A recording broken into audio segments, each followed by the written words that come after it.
Hey, it's Chris, Liege Games. So, I did my top games of new releases of 2021, right? Some surprises in there, some not surprises, but I am not just about staying up with the hotness. I also like to play a lot of games. I like to experiment, I like to try new things. So, this list, these 10 games are the best new to me non 2021 releases. So, some things you may have seen on crowdfunding that are not yet released that I am super high on, and also some things that have already been on the market that you should be aware of. Things that I really found exciting. And I find, if you're like me, if you view any amount of videos from people who do the crowdfunding side of things, when I do a preview video, when I do this is my thought on this game as it's being out there, where do things stand later? Because I see a lot of comments and a lot of commentary. This game is great. This is amazing. This is X score out of whatever. This is really cool. Insert generic random quote there. But you go, okay, well, where does that stack up with all of the other things you've played? Because you have to have a context to that sort of rating or that sort of description. And if you don't have that context, okay, makes it real hard for someone who doesn't have hands-on to know where that ranks. So if you've followed my channel at all, or if you haven't, if you follow crowdfunding at all, there are some crowdfunding games on here just as demos or, prototypes that I go, wow, this game, I can see that this game is going to be really well liked. And so I've got a couple on this list. And I've also got some other games that you may or may not have heard of, or you may or may not have actually played or given a chance. So let's do this. I've rambled on for too long at the beginning, but that's what I'm good at. So let's do it. Honorable mention right here at the beginning because I sort of had to rearrange things. KLASK 4. If you're not familiar with KLASK, the two-player version, you are using this little magnetic black thing you can see here. You hold the bottom underneath the board, you control the top part, and you try and knock the ball into somebody else's little circular divot. I'm not going to call it the other word there. It sounded a little bit too phrasing from the archer side of things, if you know what I mean. And if you accidentally get your own black piece into your own area, then it falls down, and that's called a KLASK. That's the sound it makes, apparently. And if you get two of those little white pieces that are magnetic that can attach to your black piece as well, that's also a way that things are scored. And this is weird, but I have two kids now that are of an age where we can play this when they have enough hand-to-hand dexterity control that it's fun. I don't even know if we're playing the right way, but we have a blast when we're playing it. The kids are laughing. My wife even joins in. The 1-year-old is sitting just cackling next to us, watching all of these things fly around on the table. And so it's just an enjoyable family experience, and I don't have to really teach rules. It's not really an attention span sort of thing. And it's dexterity without having the huge overhead. So that's why I have to put it on this list, because I traded for it, and for a while I thought I was just going to get rid of it. And then we actually got it played because they were like, oh, I like the two-player. Can we try playing the... Sure. And all the times we have played it, again, transparency here. It has been my children, one of the two, the 6 or the 7-year-old, asking to play it. What more can you ask from that? Not a whole lot. That's why it's honorable mention. Number 10 here. I just got a copy of Fantasy Realms. I was able to get it. I think it's relatively sold out. This is a very strange card game, if you will, where you're basically just set collecting, only doing a lot of set collection based on not only the iconography in this column, but also the text on each card. And all of them interact, all of them give various bonuses of, oh, give plus this if you have that, or plus 6 if you have this, or plus 20 if you don't have one of these. And it's just optimization, hand management, luck-based draw, essentially, with a little bit of mitigation with which cards you can take and when other people discard them. And then when so many cards are discarded, then the game ends. That's it. Straightforward, some iconography, but it works. Now, the only problem is I'm just not sure how I feel about it fully because it's a little bit mathy. The scoring at the end is, okay, carry the 1, subtract 7, times 3, and, you know, some people are just not going to like that. I don't know how I feel about it because it was a little bit more thinky than I was expecting, truth be told. Surprisingly so. But it all of the time makes me want to also get the expansion with the Cursed Horde. Now, a lot of people are mixed on Cursed Horde. I mean, it adds a bunch more cards and much more variability, but it has more take that with some curse cards and some negatives. So, I don't know. But all in all, it's a great game, and I can see why people really love it. For me, I'm not sure where it's going to end up yet, but the overhead in terms of actually playing it, getting it played, the rules is easy. It's just, you know, it's not a game I can play with my kids because they're never going to be able to math it up and try and figure out, okay, which one is actually the better combo. So that's the limitation. But that's why it's number 10. Number 9 is Oriflamme. Now, again, you may be familiar with this because Shut Up and Sit Down gave it one of their more recent endorsements, within the last couple months of 2021. I already knew it was that good. No, I'm seriously. I actually had it. I had played it. I realized it was that much fun, but it's a lot of take that. It's hidden information, flipping cards over, trying to out-bluff, out-meta other people. And when I saw this and knew them, as soon as I, saw that they had mentioned it, I knew what their recommendation was going to be, because if you watch a lot of their videos, this is the type of thing that they like. It's a relatively straightforward game. It's more meta. It's more outthinking your opponents. It's about being a little bit clever, because all you're doing is taking the same set of cards, choosing all but 2 of them at the beginning, and anyone can choose a different set because you all have the exact same cards, and then you lay them down one by one in a queue, face down, and then at the end, you go from the beginning of the queue to the end of the queue, and you decide, am I going to flip my card over? Am I going to put a coin on it? Or if it's already flipped over, I activate its power and it does whatever it does if it stays out there. Rinse and repeat. Easy game. You can sit down and play 3 or 4 games of it in a row. That is probably actually the preferred way to play it, because of the nature of the meta and the bluffing and getting to know some of the uses of the cards and the combinations of them.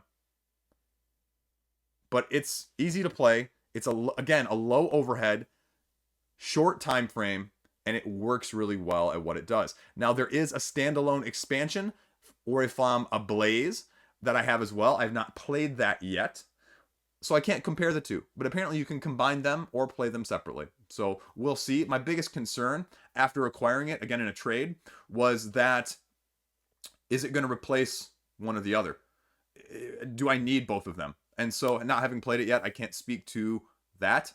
But as soon as I do, I will. That's why it's number 9. Number 8, you have never heard of this one. Most of you, 99.999% of you have never heard of this one. This is Dragon Scary Go Round. It is a Japanese import.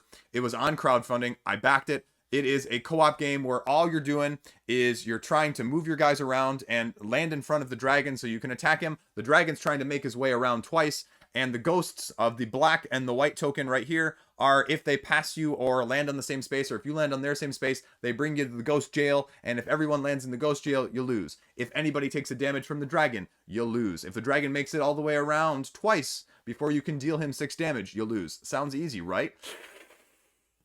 It's not. It's surprisingly challenging. On your turn, you have a hand of 3 cards, and you can see these cards around the edge here. Down here in the lower left, which I realize now that you can't see because I am sitting there, but also on the right side here. And these cards, as you'll notice when I blow it up, have parts. They either have a top and a bottom or 3 sections. And you have to do all of the sections that are on the card, and you do them from top to bottom. That's it. Very challenging game. Very fun. Again, very low overhead, surprisingly difficult, scales very well, and it just works. I am super glad I have this gem in my collection, and if you like more difficult co-op games with some of this, I definitely think you check it out, and if you can find a copy in the secondary market, good luck. So that's why it's number 8. Number 7 here is Mythic Mischief. Now, you may remember this one. I did a Kickstarter video of it. They sent me a prototype copy to play through. I like abstracts. This is IV Games' thematic take on an abstract game. My biggest concern still going forward is that you have all of these 7 teams here, and they all operate in asymmetric ways to manipulate the board, to manipulate the tokens, to manipulate the bad guy, quote unquote, as you're going through a library, the librarian, in order to win. And my biggest problem was that I just didn't like some of the teams. They didn't fit with this style of thought process that goes on up here. As you know, it's kind of odd in the first place. But some of them really did fit. And from an abstract game, I mean, IV games is more in line with chip theory games or Elzra or those ilks right now, where you're going to pay more and you're going to get a more premium product. And so if you're okay with that, then you get in. If you don't, I mean, yes, you can make the argument that all of these miniatures you see here, these could have been cubes on the board. No problem with saying that. Would have been no difference mechanically. Thematically, it makes it pop a little bit, you know, but it's a solid game. I enjoyed it. My wife was mixed on it. She definitely found that, again, like the first team she played, she was okay with. The second team she did not like. So she ended up going back to the first team much more. Me, again, finding that pattern with all of these games that have the different asymmetries, I think is kind of exciting and fun. So if you like that and finding which one, then the question becomes, okay, you find yours, they find theirs, and then you really get into this again, where it's not just a one-off from an abstract side of things, but where the meta starts to evolve. And it just works. It just works. Here's a librarian that's getting moved around, and he has to go over to 1 to 2 to 3, and you're trying to manipulate him so you can get your pieces and upgrade your character. It works. I'm going to be getting a copy, and you know what? It's going to get played. There's something a little bit of step up. There you go. Number 7. Number 6, again, might surprise you. Renature.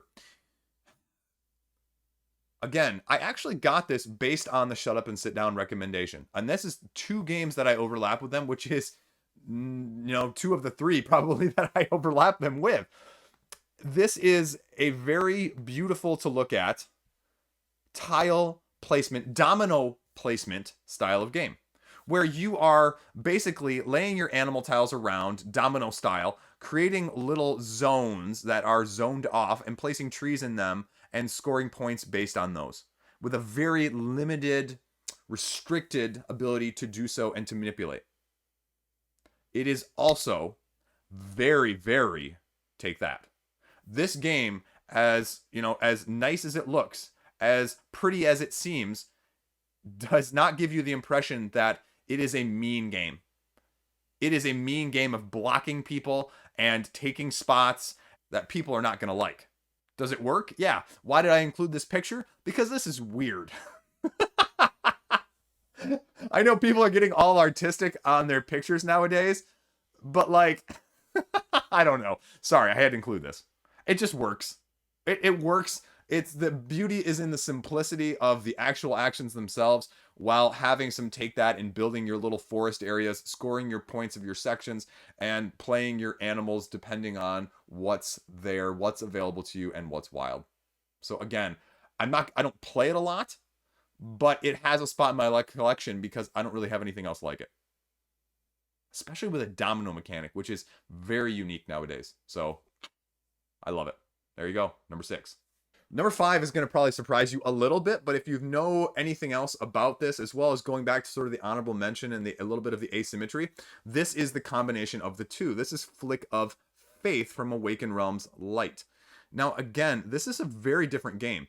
It sort of takes one more quest, the game that's coming out from Horrible Guild, or that sort of thing where you're doing funny things with dice and you're tossing them, or that ilk. Only you're doing it here with discs on the map, themed as a god from a various pantheon, with each god having 2 different abilities that you can choose from each and every game. So where is the fun coming from? Well, not only are you flicking these onto the islands, or even dare you try and get it on the very center spot, because it's a lot harder to it looks, even with this very, very nice neoprene mat that it comes with as a standard copy. But each round, at the beginning of the round, you vote yay or nay, Roman Colosseum like, on what objective, what rule you want to impose that round. So this one, tornado. First player puts the tornado token on the map, touching the navel. That's the middle thing. But no prophets or temples. Whenever it touches the tornado, remove them from the map. If it's pushed off the map, they'll remove it from the game. Well, that's Chris, you're like, oh, that's fine. That's fine. That's no big deal. Let's blow up here a second one for you, and let me show you what the difference is. Current mission one on this. After a short countdown, players flick all their prophets, these are your main little guys, as fast as you can. First player to run out shouts stop, and it ends immediately. Ignore god abilities and other laws. Players flick their prophets with their eyes closed. Players have to flick their prophets with the smallest finger. Okay, now you get the general gist of what this game is. And again, it's a heck of a lot of fun. There's enough of these little mission cards that you don't really duplicate. And it's great. They just put out an expansion, which I am inevitably probably going to pick up with 2 new gods, maybe one other small mechanic, and a bunch more mission cards, I think. So again, great game, great to get to the table, great to play with anybody, works well. That's why it's on the list. Number 4 here, this is the other crowdfunding game on this list. This is Beast. I love me some one versus all. Full disclaimer, I have a bias towards that. When I was able to demo the copy of this, though, it blew me away because it was easy, it was streamlined, but it still had a lot of tactical depth to it. The beasts are asymmetric. The heroes have powers that are sometimes too strong, but it works out in a good way. You're traversing this map with different symbols on it, trying to take out enemies, trying to get the beast stronger, to kill a certain amount of things, and the good guys are just trying to take the beast out. So where's the nuance there? It's hidden movement. You do not know where the beast is the majority of the time. The beast is moving around at will in whatever direction they choose through these paths. And so you can pick up hints and smatterings of it, but only when it attacks or when you literally land on it and find it and explore can sometimes it actually show its face. I love being the one in these games. I love it. I wish someone else in my group would be the one, but again, it's hard to get to the table. But this one is easier to get to the table than almost every other one versus all in my collection, especially with any sort of this magnitude. I mean, it's easy to be the one when you're playing Love Letter Infinity Gauntlet and be Thanos. I mean, yeah, that's easy, but it's a lot harder when you're playing the others or Rise of Moloch from Simon or one of those games where the overhead is just this big. You know, this sort of is a nice sweet point because also the powers are cool between the monsters. It's also standees. Did I mention that? It's not heavy miniature based, so the price point wasn't an arm and a leg. Now again, is it going to show up at retail at a lower price point because there weren't a ton of Kickstarter exclusives? Well, I mean, I'll leave you to debate that. But sometimes, again, like I say in other videos, sometimes you should support publishers, especially ones like this, that wouldn't have gotten it made otherwise. Because I hear people rambling all the time, well, crowdfunding isn't a pre-order system, but I also need my 1,600 Kickstarter exclusives to get it, and it has to be guaranteed that I'm going to get it. So you don't want it to be a pre-order system. You want there to be exclusives, but you also don't want it to be a pre-order system, and you don't want people to strike and be held by FOMO. Like that just doesn't compute always. You have people that speak out of both sides of their mouths in these situations, depending on who it is. Well, Simon can't do it, but these guys can, or, well, you know what I mean. But this is a great game. I'm super excited to get a copy, and I think it's going to be one that stays in my collection forever. It's going to be absolutely fantastic because the balancing, if they tweak that just so that, that's the biggest concern, that it works out well, not too strong, not too weak on either side. It's going to be an amazing game. That's why it's number 4. Number 3. Again, this was a great game too. This is another stay in my collection forever. I can't believe it took me this long to get this as a 2-player only game. This is probably one of the best 2-player only games out there. I have the medieval revision of Rainer's Battle Line. Just an absolutely fantastic push your luck sort of poker style card game with enough depth there that you're never wanting in strategy. I mean, it's not that deep of a strategy, right? What, you've got I'm blanking off the top of my head, 5 or 6 different suits, and you're laying them down, and you're just trying to create the best poker hand on either side of these, 9 battlefields that you have. And then whoever claims the most win, or if you claim 3 in a row, you win. Oh, okay, that's enough. That's enough going on there. Oh, did I mention the little side deck over on the side that also allows you to change some of the conditions or allows you to modify things in your favor or cause a little bit of problem for your opponent? Yeah. Oh, and did I mention once you get familiar with that, you can also flip over all of these cards in the middle because they all have different terrain effects that will affect the battlefield at that site. It's freaking fantastic. Probably a top 20 game for me all time, if not higher than that. I love this game. And for the price point, it is fantastic. I cannot recommend it enough as a 2-player only game. Boom. That's all that needs to be said. Number 3, over. Number 2, second best game to me all year. Exceed. You didn't watch my review, but it's the ode to Exceed, essentially. I love Exceed. Season 6 just got announced. An anime I had never heard of, and you know what? I'm completely okay with it. Because they've shown us with, again, like, I didn't know Blazblue before this. Blazblue.